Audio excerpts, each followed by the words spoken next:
PD Parkir menggandeng GoPay sebagai salah satu aplikasi yang dapat digunakan untuk membayar parkir non-tunai.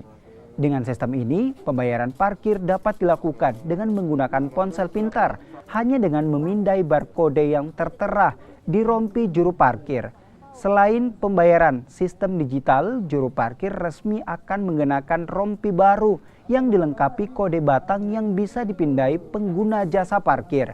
Digitalisasi pembayaran parkir mulai dilakukan sejak pandemi COVID-19.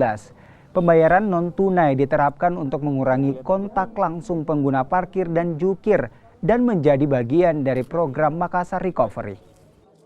Makasih Bu.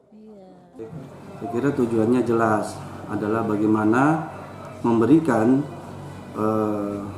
kemudahan kepada jasa parkir, ya, pengguna jasa parkir untuk melakukan parkir dengan tidak menggunakan uang tunai, yaitu dengan cara menggunakan aplikasi yang berupa kris, ya, yang bentuknya adalah barcode yang di-scan, ya, gunanya untuk memudahkan.